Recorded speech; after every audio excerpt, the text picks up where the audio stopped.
Et ben voilà les amis, c'était pas compliqué. Fallait enfin affronter une belle équipe, du moins sur le papier, pour qu'on retrouve le Real Madrid que l'on aime tant. Un Real Madrid qui soit qualitatif, qui soit efficace, qui produise du football du début à la fin du match, qui domine son adversaire et bien évidemment qui marque beaucoup de buts. Le Real Madrid était de retour, en même temps que Vinicius récupérait du Covid, pour qu'on retrouve surtout aujourd'hui notre duo infernal Vinicius et Benzema, le meilleur duo de l'Europe. Ça m'a fait extrêmement plaisir aujourd'hui les gars, on a vraiment surdominé ce match, ça a été une grande maîtrise, ça a été aussi le retour quasiment de l'équipe type du Real Madrid, ça a été un bel enchaînement en tout cas dans le jeu, dans la construction, dans la percussion, dans les mouvements. On a su être appliqué avec notamment un Thibaut Courtois dans ses cages qui était au top du top et qui aurait même pu repousser le penalty de Guedes, même si la défense derrière bien évidemment n'a pas suivi et il a pu qu'encaisser derrière, mais globalement la défense a été sérieuse, a été appliquée, on a su annuler directement les actions de Valence qui n'a pas été extrêmement dangereux. Courtois a sauvé tout ce qu'il fallait sauver, la défense était en bloc et présente et bien sûr bien placée et solidaire, le milieu de terrain avait la main mise sur le jeu, Modric, Kroos, Casemiro comme d'habitude au charbon et à la construction, de belles passes, des belles constructions, des belles transversales sur les tags bien alignés, ça interceptait bien les ballons, ça coupait toutes les lignes de passe, c'était parfait. Le trio devant retrouvé, Benzema, Vinicius et Asensio, d'ailleurs Asensio qui a fait un très bon match aujourd'hui, il méritait plus qu'un but ou une véritable passe décisive pour vraiment conclure son œuvre du jour. Il n'a pas été ultra transcendant mais en tout cas il a été sérieux dans le placement, le replacement, dans les actions offensives, dans les passes et ce qu'il pouvait produire. Il amène le troisième but du match, du coup le doublé de Vinicius avec sa lourde frappe qui a ensuite été mis derrière par Vinicius qui avait bien suivi, mais globalement il s'impose vraiment comme pour moi le vrai titulaire à droite, même si c'est pas son véritable poste d'être collé à la ligne à droite et du coup d'être ailier, et pour moi il jouerait plus dans l'axe, ce serait quand même beaucoup mieux, mais pour moi il s'impose vraiment devant Hazard et Rodrigo comme le véritable joueur titulaire à droite. Vinicius qui revient après le Covid et qui nous fait une belle prestation en dribble, dans les bons choix, il réfléchit, il se donne, il montre qu'il est vraiment récupéré, qu'il a l'envie et la grinta surtout, qu'il est dégoûté d'avoir raté les matchs précédents et que là il a vraiment le sourire au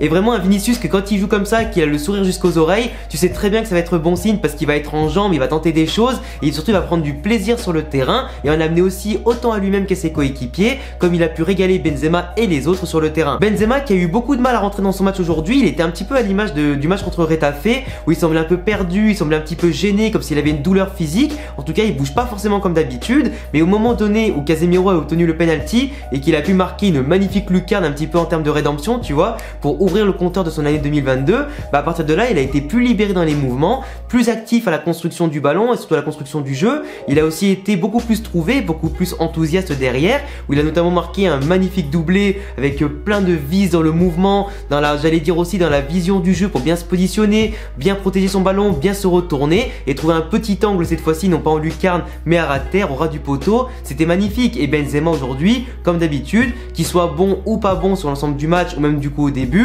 peu importe qu'il a un retard à l'allumage, il va assumer son statut de capitaine, de leader d'attaque et bien sûr de l'équipe et marquer au bon moment quand Valence bien sûr après le penalty commençait à vouloir pourquoi pas reprendre un petit peu du galon, essayer de faire un comeback retentissant au Bernabeu, mais bien évidemment celui-ci a été annulé par Benzema et son doublé. Et voilà, au moins du coup il éloigne un petit peu les doutes parce qu'on voyait vraiment un Benzema contre Retafe qui était invisible, un petit peu comme certains de l'équipe l'autre jour, mais aujourd'hui il était aussi pas en train de commencer un bon match, donc forcément son petit doublé et sa belle prestation à partir de la demi-heure de jeu, ça relance vraiment surtout son année 2022 qui commençait timidement et surtout ça va peut-être lui donner la confiance pour la Supercopa d'Espagne qui va commencer dès mercredi contre le Barça. Et d'ailleurs du coup pour revenir sur le penalty, alors pour moi Casemiro, le penalty qu'il a eu, je dirais pas qu'il est injuste, je dirais juste que tu vois, il y a contact, il y a faute, et pour une fois, bordel, pour une fois qu'on a un penalty, parce que oui, j'avais déjà fait une vidéo il y a pas longtemps qui disait que pourquoi le Real Madrid n'avait plus de penalty en Liga globalement, parce que là c'est le 5e penalty qu'on a en 2 ans et demi, comme je l'avais analysé dans ma dernière vidéo sur le sujet. Donc là, avoir un 5e penalty, pour une fois que Casemiro, qui est un peu plus, qui est un petit peu, je dirais, le joueur le plus vicelard qu'on a dans l'effectif, qui se jette bien et qui profite bien du contact, bah pour une fois que c'est un mec comme ça qui a un contact dans la surface et qui en profite en accentuant sa chute, et bah tant mieux, on en a profité, ça ouvre le score, ça valide finalement notre engagement, nos efforts fournis, tout le jeu qu'on produisait à l'inverse de Valence qui faisait que courir derrière le ballon et qui proposait rien à part des fautes, pour moi c'était validé, tu vois, il y a eu contact, il y a faute. Nous on a pris beaucoup de pénaltys pour moins que ça, et surtout les équipes adverses en Liga comme le Barça, l'Atlético et tout, ils ont des fois des pénaltys pour beaucoup moins que ça. Donc venez pas pleurer, surtout qu'aujourd'hui, petite anecdote, j'ai eu beaucoup de Catalans qui venaient pleurer sur pénalty sur Twitter, alors que eux, faut pas oublier un truc, Piqué aujourd'hui aurait dû être expulsé et donc du coup prendre aussi un carton rouge comme Gavi. Et si Piqué avait eu un carton rouge pour le Barça, ça voudrait dire que le Barça sur le terrain n'aurait eu que 6 joueurs de l'équipe première sur le terrain. La réglementation impose qu'il faut au moins 7 joueurs sur le terrain, que tu prennes des cartons rouges ou pas du tout. Et du coup Barcelone aurait dû perdre sur tapis vert aujourd'hui. C'est la règle de la Liga et tout le monde en parlait du coup dans les journaux espagnols. Piqué l'a échappé belle et le Barça aussi. Donc déjà tu vois on en passe d'un truc à l'autre. Critiquez pas un penalty qui est tout à fait legit parce que vous le Barça on en siffle pour moins que ça. Donc voilà, nous on prend, d'ailleurs on a fait une belle prestation sur 90 minutes. Valence n'a quasiment rien produit, ils ont fait plus de fautes que de jeux produits. Donc tu vois voilà, tu gagnes 4-1 à domicile, tu étais meilleur dans le jeu, dans le fond comme dans la forme. À partir d'un moment la victoire elle est plus que légitime. Surtout quand t'as un milieu de terrain comme le nôtre aujourd'hui qui pouvait limite jouer pieds nus tellement les mecs étaient au-dessus du lot dans la construction, la récupération et tout ça. Vraiment on n'a pas été tant en danger que ça. Tu vois aussi nos défenseurs, Lucas Vázquez aujourd'hui je l'ai trouvé plus libéré que d'habitude. Il pouvait attaquer, percuter, il faisait de très bons dribbles, de très bons centres aujourd'hui par rapport à d'habitude où souvent c'était des centres au second poteau mais qui ne trouvaient personne, des centres des fois qui décollaient pas et qui trouvaient personne et qui étaient vite repoussés. Mais aujourd'hui Lucas Vázquez intéressant avec, pour assurer bien sûr l'intérim de Carvajal qui revient à l'entraînement et qui sera disponible pour la Supercopa. Mendy a été excellent sauf tache noire bien sûr à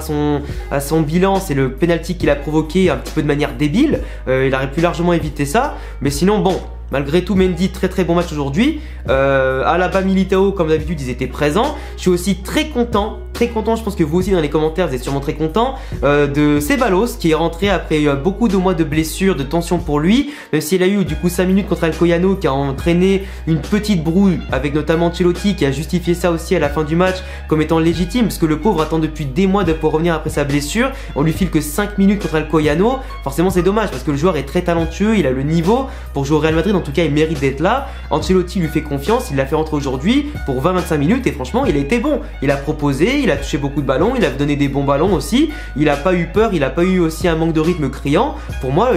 là, Ceballos dans un contexte comme ça contre une belle équipe, il a montré qu'il avait le niveau, surtout qu'il avait une belle récupération, tu vois. Après, c'est pas un contexte non plus, on est à égalité ou on perd au score, mais pour moi, là, aujourd'hui, il a quand même montré que, tu vois, il était bien de retour, qu'il pouvait apporter sa technique et sa vision du jeu pour justement le calmer globalement et apporter aussi toute sa vista et sa percussion et sa vision du jeu pour aussi avancer et casser des lignes. Après dommage Valverde a pas eu trop de temps de jeu tout comme Isco et tout ça pour ceux qui sont rentrés après comme Nacho, mais sinon voilà Ceballos je suis très content, c'est aussi un petit peu un retour comme Asensio l'avait fait à l'époque où il avait marqué dès sa rentrée en jeu à l'époque justement contre Valence je crois ou un truc comme ça, mais tu vois ça fait quand même plaisir de voir des joueurs blessés pendant plusieurs mois qui reviennent. Pour moi ça fait toujours plaisir surtout quand c'est des jeunes espagnols, des jeunes en tout cas qui sont là depuis un petit moment ou même des jeunes joueurs internationaux, peu importe, ça fait plaisir. Les mecs qui sont là, ils jouent, ils vivent pour leur métier, ils vivent pour le football, donc les voir retrouver leur passion, ça fait plaisir. Sinon voilà, je pense que j'ai pas grand chose à dire parce que vraiment on a été au-dessus du lot, on a eu un Real Madrid qui était appliqué, sérieux, généreux dans l'effort, très bon à la récupération, qui montre surtout que dans les grands matchs, on gagne tous les grands matchs. Le seul grand match qu'on n'a pas gagné, c'était je crois Villarreal 0-0, sinon tous les autres grands matchs contre les grosses équipes du championnat, on a toujours gagné. Donc tu vois, on s'impose vraiment légitimement comme le champion en titre et le leader incontesté. Même si des fois on fait des petits faux pas contre des petites équipes, vaut mieux que ça reste l'ordre du faux pas si tu veux qu'une habitude. Donc pour moi on est dans une belle dynamique, on va arriver en plus à la Super Coupe d'Espagne contre le Barça avec une pleine confiance et des joueurs retrouvés à tous les niveaux. Camavinga aussi qui a fait une belle rentrée en jeu. Pour moi tu vois voilà, on a quand même un effectif aujourd'hui qui est sérieux, qui est serein, qui a lancé définitivement son année 2022 on l'espère avec une belle victoire contre une belle équipe. Et maintenant faut valider ça avec un titre dès ce début d'année en battant le Barça, puis après derrière en battant l'Atlético ou Bilbao. Donc voilà les gars, c'est tout pour cette vidéo, j'espère en tout cas que ma vidéo vous a plu, que le match aussi vous a plu. On a en tout cas une magnifique équipe, un beau duo d'attaque, une belle défense, un beau milieu, un beau gardien, de beaux remplaçants, du beau football, que demander de plus? Et bien sûr maintenant, pourquoi pas aller chercher les titres. Vous laisserez me dire tous vos avis dans les commentaires, vous abonner, cocher la cloche si vous kiffez le Real Madrid. Tous mes réseaux s'affichent ici et en description. A bientôt la famille pour de prochaines vidéos. À la Madrid, in Adamas, c'était Alexandre, ciao ciao.